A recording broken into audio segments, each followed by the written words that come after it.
ಸದ್ಯ ರಾಜ್ಯಾದ್ಯಂತ ನಾವು ಬಹುತೇಕ ಮುಖ್ಯಮಂತ್ರಿಗಳ ವಿರುದ್ಧದ ಪ್ರಾಸಿಕ್ಯೂಷನ್ ಅನುಮತಿ ವಿಚಾರದ ಸುದ್ದಿಗಳನ್ನೇ ಅತಿ ಹೆಚ್ಚು ಕೇಳ್ತಾ ಇದ್ದೀವಿ. ಒಂದು ಕಡೆ ಬಿಜೆಪಿಯ ನಾಯಕರು ಮುಖ್ಯಮಂತ್ರಿಗಳ ರಾಜೀನಾಮೆಗೆ ಆಗ್ರಹಿಸಿದ್ರೆ, ಇನ್ನೊಂದು ಕಡೆ ಕಾಂಗ್ರೆಸ್ನ ನಾಯಕರು ರಾಜ್ಯಪಾಲರ ನಡೆಯನ್ನು ವಿರೋಧಿಸಿ ಬಹುತೇಕ ಎಲ್ಲ ಜಿಲ್ಲಾ ಕೇಂದ್ರಗಳಲ್ಲಿ ಪ್ರೊಟೆಸ್ಟ್ಗಳನ್ನು ನಡೆಸ್ತಿದ್ದಾರೆ. ರಾಜ್ಯಪಾಲರ ವಿರುದ್ಧ ಆಕ್ರೋಶವನ್ನು ಹೊರಹಾಕ್ತಿದ್ದಾರೆ. ಕೇಂದ್ರ ಸರ್ಕಾರ ರಾಜ್ಯದ ರಾಜಭವನವನ್ನು ತನ್ನ ಕೈಗೊಂಬೆಯಾಗಿ ಮಾಡಿಕೊಂಡಿದೆ ಅನ್ನುವ ಆರೋಪವನ್ನು ಮಾಡ್ತಿದ್ದಾರೆ. ರಾಜಕೀಯ ಆರೋಪ ಪ್ರತ್ಯಾರೋಪಗಳನ್ನು ನಾವು ಪ್ರತಿನಿತ್ಯ ಕೇಳ್ತಾ ಇರ್ತೀವಿ. ವಿಪಕ್ಷದಲ್ಲಿದ್ದಾಗ ಒಂದು ನಡೆ ಅಥವಾ ಆಡಳಿತ ಪಕ್ಷದಲ್ಲಿದ್ದಾಗ ಒಂದು ನಡೆ ಅನ್ನುವ ಹಲವು ಉದಾಹರಣೆಗಳು ನಮ್ಮ ಮುಂದಿದೆ. ಆದರೆ ನಾವು ಈ ಸಂದರ್ಭದಲ್ಲಿ ಮಾತನಾಡಬೇಕಾಗಿರೋದು ಈ ಪ್ರಕರಣದ ಕಾನೂನಾತ್ಮಕ ಅಂಶಗಳ ಬಗ್ಗೆ. ಈ ವಿಚಾರವಾಗಿ ಮಾತನಾಡೋದಕ್ಕೆ ರಾಜಕಾರಣಿ ಮತ್ತು ವಕೀಲರಾಗಿ ಸೇವೆಯನ್ನು ಸಲ್ಲಿಸಿ ಈಗ ಮುಖ್ಯಮಂತ್ರಿಗಳ ಅಧಿಕೃತ ಕಾನೂನು ಸಲಹೆಗಾರರಾಗಿರುವ ವಿರಾಜಪೇಟೆಯ ಶಾಸಕರು ಎಸ್ ಪೊನ್ನಣ್ಣ ನಮ್ಮ ಜೊತೆಗಿದ್ದಾರೆ. ಅವರನ್ನು ಮೊದಲಿಗೆ ಕಾರ್ಯಕ್ರಮಕ್ಕೆ ಸ್ವಾಗತ ಮಾಡ್ಕೋತೀನಿ. ಸರ್ ನಮಸ್ಕಾರ, ಕಾರ್ಯಕ್ರಮಕ್ಕೆ ಆತ್ಮೀಯವಾದಂಥ ಸ್ವಾಗತ. ನಮಸ್ಕಾರ. ಹೇಗಿದ್ದೀರಿ ಸರ್? ಚೆನ್ನಾಗಿದೆ. ನಾನು ಇವತ್ತು ಬೆಳಿಗ್ಗೆ ಕೂಡ ಮಾತನಾಡುವಾಗ ಹೇಳ್ತಾ ಇದ್ದೆ, ಇತ್ತೀಚಿನ ದಿನಗಳಲ್ಲಿ ಮೂಡ ಹಗರಣ ಅನ್ನುವ ಸುದ್ದಿ ಬಂದ ಮೇಲೆ ಮುಖ್ಯಮಂತ್ರಿಗಳು ಅತಿ ಹೆಚ್ಚು ಯಾರ ಜೊತೆ ಆದರೂ ಮಾತಾಡ್ತಿದ್ದಾರೆ ಅಂತಂದರೆ ಅದು ಅವರ ಲೀಗಲ್ ಟೀಮ್ ಜೊತೆಗೆ ಅಂತ. ಕಳೆದ ಒಂದಿಷ್ಟು ದಿನಗಳಿಂದ ಮುಖ್ಯಮಂತ್ರಿಗಳು ಮತ್ತು ನಿಮ್ಮ ನಡುವೆ ಕಾನೂನಾತ್ಮಕ ಹೋರಾಟದ ಬಗ್ಗೆ ಚರ್ಚೆಗಳಾಗ್ತಾ ಇತ್ತು. ಇವತ್ತಿನ ಈ ಸಂದರ್ಭಕ್ಕೆ ಏನು ಹೋರಾಟದ ಸಿದ್ಧತೆಗಳು, ರೂಪುರೇಷೆಗಳು ಏನು ಮಾಡ್ತಾ ಇದ್ದೀರಿ? ಕಾನೂನು ಸಲಹೆಗಾರರಾಗಿ ಏನಾಗ್ತಾ ಇದೆ? ರಾಜ್ಯಪಾಲರು ಕೊಟ್ಟಿರುವಂಥ ಆದೇಶ ಆಗಿದೆ, ಅದನ್ನು ಪ್ರಶ್ನೆ ಮಾಡುವಂಥ ಕ್ರಮವನ್ನು ನಾವು ಜರುಗಿಸಿದ್ದೇವೆ.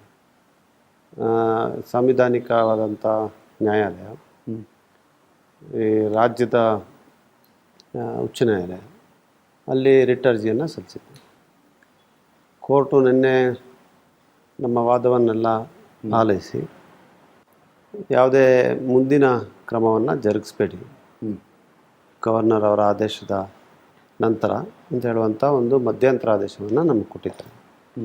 ಮತ್ತು ಯಾರೆಲ್ಲ ಪ್ರತಿವಾದಿಗಳಿದ್ದರು ಅದರಲ್ಲಿ ರಾಜ್ಯಪಾಲರ ಕಚೇರಿ ಇರ್ಬೋದು, ರಾಜ್ಯ ಸರ್ಕಾರ ಇರ್ಬೋದು, ಮತ್ತು 3 ಜನ ಅರ್ಜಿದಾರರು ಇರ್ಬೋದು, ಅವರಿಗೆಲ್ಲರಿಗೂ ಕೂಡ ನೋಟಿಸನ್ನು ಜಾರಿ ಮಾಡಿದೆ. ತಮ್ಮ ಉತ್ತರವನ್ನು 29ನೇ ತಾರೀಕು ಒಳಗಡೆ ಸಲ್ಲಿಸಬೇಕು ಅಂತ ಹೇಳುವಂಥ ನಿರ್ದೇಶನವನ್ನು ಕೊಟ್ಟು 29ಕ್ಕೆ ಈ ಪ್ರಕರಣದ ಮುಂದಿನ ವಾದವನ್ನು ನಾನು ಕೇಳ್ತೀನಿ, ಕೊನೆಯ ವಾದಗಳನ್ನು ಕೇಳ್ತೀನಿ ಅಂತ ಹೇಳುವಂಥ ಒಂದು ಆದೇಶವನ್ನು ಹೊರಡಿಸಿದ್ದಾರೆ. 29ಕ್ಕೆ ನಾವು ಸಂಪೂರ್ಣವಾಗಿ ಎಲ್ಲ ರೀತಿಯಾದಂಥ ಕಾನೂನಾತ್ಮಕ ವಾದಕ್ಕೆ ತಯಾರಾಗಿರ್ತೇವೆ. ಉಚ್ಚ ನ್ಯಾಯಾಲಯ ಮತ್ತು ಸರ್ವೋಚ್ಚ ನ್ಯಾಯಾಲಯದ ಹಲವಾರು ತೀರ್ಪುಗಳು ಈ ವಿಚಾರದಲ್ಲಿ ಮಂಡಿಸ್ತೇವೆ. ಅದನ್ನೆಲ್ಲ ಆಲೈಸಿ ನ್ಯಾಯಾಲಯ ತನ್ನ ತೀರ್ಪನ್ನು ನೀಡ್ತದೆ. ರಾಜಕೀಯ ಪ್ರೇರಿತ ಅಂತ ಅನಿಸೋದಕ್ಕೆ ಪ್ರಮುಖ ಕಾರಣ ಏನು? ರಾಜ್ಯಪಾಲರ ನಡೆನ ಕಾರಣ ಅಥವಾ ಕೇಂದ್ರದ ಇನ್ವಾಲ್ವ್ಮೆಂಟ್ ಇನ್ ಅನ್ಸ್ಟೇಬಲ್ ಮಾಡೋದು ಅಥವಾ ಒಂದು ಸ್ಟೇಬಲ್ ಗೌರ್ಮೆಂಟನ್ನು ಬೀಳಿಸಬೇಕು ಅನ್ನುವ ಪ್ರಯತ್ನ ಅಂತ ಅನ್ನಿಸ್ತಾ ಇದೆಯಾ? ಯಾಕೆ ಒಂದು ವಿಪಕ್ಷಗಳು ಅಥವಾ ಕೇಂದ್ರದಲ್ಲಿ ಆಡಳಿತ ನಡೆಸ್ತಾ ಇರುವಂಥ ಪಕ್ಷ ರಾಜ್ಯದ 136 ಜನ ಶಾಸಕ ಬಲ ಇರುವಂಥ ಒಂದು ಸರ್ಕಾರವನ್ನು ಕೆಡವುತ್ತೆ ಅನ್ನೋ ಭಯ ಕಾಂಗ್ರೆಸ್ ಕಾಡುತ್ತೆ? ಭಯ ಇಲ್ಲ ನಮಗೆ. ಯಾಕಂದರೆ ಸರ್ಕಾರ ರಚನೆ ಮಾಡೋದು ಜನರ ಆಶೀರ್ವಾದ, by the people, of the people, for the people. ಅದು ಡೆಮೋಕ್ರಸಿ.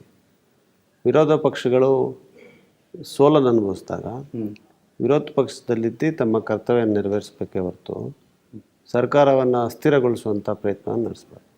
ಇದರಿಂದ ತೊಂದರೆ ಆಗೋದು ಯಾರಿಗೆ? ರಾಜ್ಯದ ಜನತೆಗೆ, ರಾಜ್ಯದ ಹಿತಕ್ಕೆ. ಸೊ ರಾಜ್ಯದ ಹಿತೈಷಿಗಳು, ರಾಜ್ಯದ ಹಿತವನ್ನು ಬಯಸುವಂಥ ಯಾರೂ ಕೂಡ ಇಂಥ ಕೆಲಸಗಳಿಗೆ ಕೈ ಹಾಕಬಾರ್ದು. ಅದನ್ನು ಅವ್ರು ಮಾಡ್ತಾ ಇದ್ದಾರೆ ವಿರೋಧ ಪಕ್ಷದ. 2021ನೇ ಇಸ್ವಿನಲ್ಲಿ ಮುಖ್ಯಮಂತ್ರಿಗಳ ಧರ್ಮಪತ್ನಿಗೆ ಸಿಕ್ಕಿದಂಥ ಪರಿಹಾರದ ವಿಚಾರ ಯಾವತ್ತೂ ಕೂಡ ಚರ್ಚೆಗೆ ತರಲಿಲ್ಲ. ಯಾಕಂದರೆ ಲೋಕಸಭಾ ಚುನಾವಣೆ ಆಗೋವರೆಗೂ ಇಂಥ ಕ್ರಮಗಳಿಗೆ ಕೈ ಹಾಕಬಾರ್ದು ಅಂತ ಹೇಳುವಂಥ ಇವರೊಂದು ತೀರ್ಮಾನ ಇತ್ತು.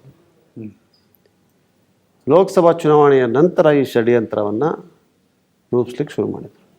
ಮತ್ತು ಅವರ ಆರೋಪ ಏನು? 92ನೇ ಇಶ್ಯೂನಲ್ಲಿ ಮೊದಲನೇ ಪ್ರಿಲಿಮಿನರಿ ನೋಟಿಫಿಕೇಶನ್ ಆಗಿರೋದು. ಆ ಸಂದರ್ಭದಿಂದ ಇವತ್ತವರೆಗೂ ತಗೊಂಡ್ರೆ ನೀವು 32 ವರ್ಷ ಆಗಿದೆ ಇದಕ್ಕೆ. ಎಲ್ಲ ಹಂತದಲ್ಲಿ ಮುಖ್ಯಮಂತ್ರಿಗಳು ಕೈವಾಡ ಇದೆ ಅಂತ ಅವರ ಆರೋಪ. ನಾನು ಈಗಾಗಲೇ ಹೇಳಿದ್ದೀನಿ, ಮತ್ತೊಮ್ಮೆ ಹೇಳ್ತೀನಿ ನಿಮಗೆ, ಮುಖ್ಯಮಂತ್ರಿಗಳಿಗೆ ಈ ವಿಚಾರದಲ್ಲಿ, ಮೂಡ ವಿಚಾರದಲ್ಲಿ ಯಾವುದಾದ್ರೆ ಒಂದು ಸಣ್ಣ ಪೀಸ್ ಆಫ್ ಪೇಪರ್ ಕೂಡ ಅವರ ಕಚೇರಿಯ ಟೇಬಲ್ ಅಲ್ಲ, ಅವರ ಕಚೇರಿಯ ಬಾಗಿಲ ಹತ್ರ ಕೂಡ ಬಂದಿರೋದಕ್ಕೆ ಅವ್ರು ಏನಾರ ಒಂದು ಪುರಾವೆಯನ್ನು ತೋರಿಸಿದ್ರೆ ಅವ್ರ ಜೊತೆಗೆ ನಾನು ಕೂಡ ಕೈ ಜೋಡಿಸ್ತೀನಿ. ಎಲ್ಲರಿಗೂ ಗೊತ್ತಿದೆ, ಇಡೀ ರಾಜ್ಯಕ್ಕೆ ಗೊತ್ತಿದೆ, ಜನರಿಗೆ ಗೊತ್ತಿದೆ, ಶಾಸಕರಿಗೆ ಗೊತ್ತಿದೆ. ಯಾವ ಕಾರಣಕ್ಕೂ ಕೂಡ ಮುಖ್ಯಮಂತ್ರಿಗಳಿಗೂ ಇದಕ್ಕೆ ಯಾವ ಸಂಬಂಧನೂ ಇಲ್ಲ.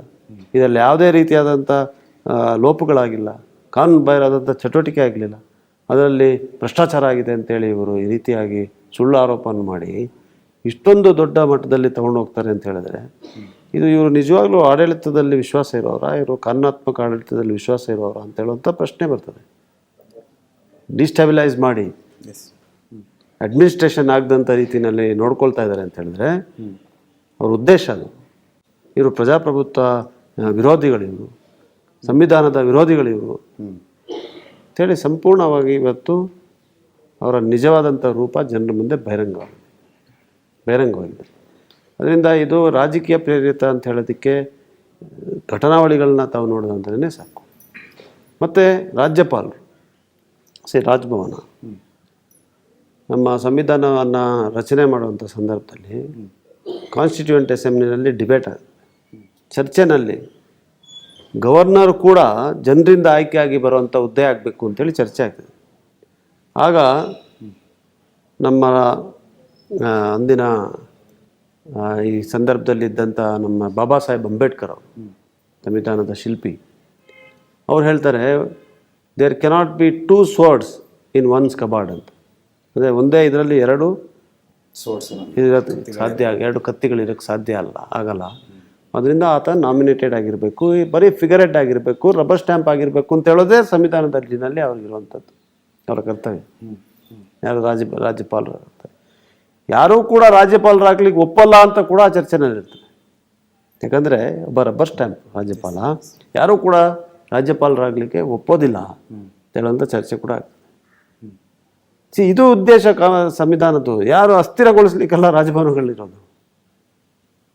ರಾಜಭವನ ಆಯ್ಕೆ ಆಗಿರುವಂಥ ಸರ್ಕಾರಗಳನ್ನು ಬುಡಮೇಲು ಮಾಡಲಿಕ್ಕೆಲ್ಲ ಇರೋದು. ಇವರು 26ನೇ ತಾರೀಕು ಅವ್ರಿಗೆ ಅರ್ಜಿ ಬರ್ತದೆ, 26ನೇ ತಾರೀಕು ಮತ್ತೆ ಒಂದು ಎಡೆಂಡೆಮ್ ಬರುತ್ತೆ ಅಂತ ಹೇಳ್ತಾರೆ ಅವರು. ಈ ಎರಡನ್ನು ಪರಿಶೀಲನೆ ಮಾಡಿ ಇದರಲ್ಲಿ ಏನು ಅಂಶಗಳಿದೆ ಅಂತ ನೋಡಿ, ಕಾನೂನು ಏನಿದೆ ಅಂತ ಅದರ ಬಗ್ಗೆ ಅರಿವಿಕೆಯನ್ನು ಪಡ್ಕೊಂಡು ನೋಟಿಸ್ ಅವತ್ತೇ ನೀಡಲಿಕ್ಕೆ ಸಾಧ್ಯ ಇದೆಯಾ? ರಾಜ್ಯಪಾಲರ ಇದೇನಿದೆ, ರಾಜಭವನ ಏನಿದೆ, ಅದು ಇಲಾಖೆ ಅಲ್ಲ. ಅವರಲ್ಲಿ ಯಾವುದೇ ರೀತಿಯಾದಂಥ ರೆಕಾರ್ಡ್ಸ್ ಇರೋದಕ್ಕೆ ಸಾಧ್ಯ ಇಲ್ಲ.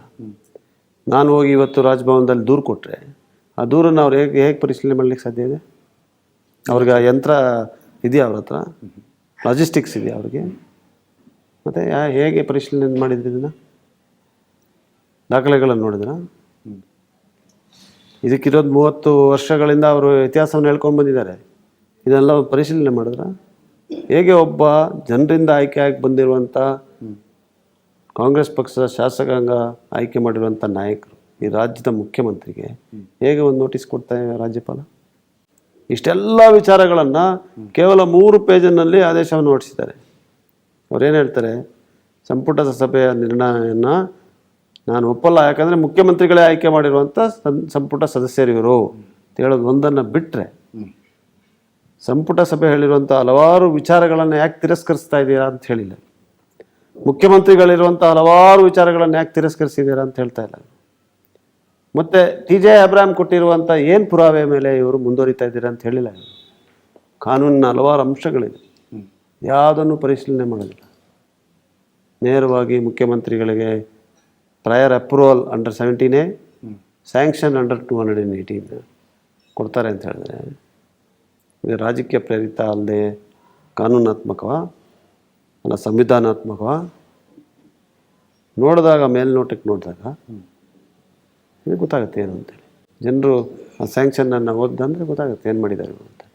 ಅದರಿಂದ ನಾವು ಇವತ್ತು ನೇರವಾದಂಥ ಒಂದು ಆರೋಪವನ್ನು ಮಾಡ್ತಾಯಿದ್ದೀವಿ. ರಾಜಭವನವನ್ನು ರಾಜಕೀಕರಣಕ್ಕೆ ಬಳಸಿದ್ದಾರೆ ಇವರು. ಈ 2 ಮೈತ್ರಿ ಪಕ್ಷಗಳು ಯಾರಿದ್ದಾರೆ ಅವರ ಕಚೇರಿ ಅಂತ ಇವತ್ತು ಅದನ್ನು ನಡೆಸ್ಕೊಂಡಿದ್ದಾರೆ. ಅದರಿಂದ ಇದನ್ನು ಈ ಆದೇಶದಲ್ಲಿ ನ್ಯಾಯಾಲಯ ಮಧ್ಯಪ್ರವೇಶಿಸಬೇಕು ಅಂತ ಹೇಳುವಂಥ ನಮ್ಮ ಮನವಿ ಇದ್ದಿದ್ದೆ. ಆದರೆ ಈ ನಮ್ಮ ಗವರ್ನರ್ ನಡೆಯನ್ನು ಕೂಡ ನಾವು ಖಂಡಿಸಿದ್ದೇವೆ.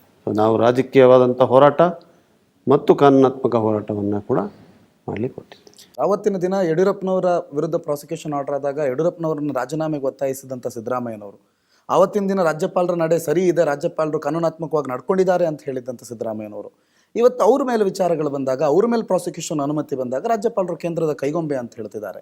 ಆವತ್ತಿನ ದಿನ BJP ಅವರು ಯಾವ ರಾಜ್ಯಪಾಲರು ಕೇಂದ್ರದ ಕೈಗೊಂಬೆ ಅಂತ ಹೇಳಿದ್ದಾರೆ, ಅವ್ರು ಇವತ್ತು ರಾಜ್ಯಪಾಲರ ನಡೆ ಸರಿ ಇದೆ ಅಂತ ಹೇಳ್ತಿದ್ದಾರೆ.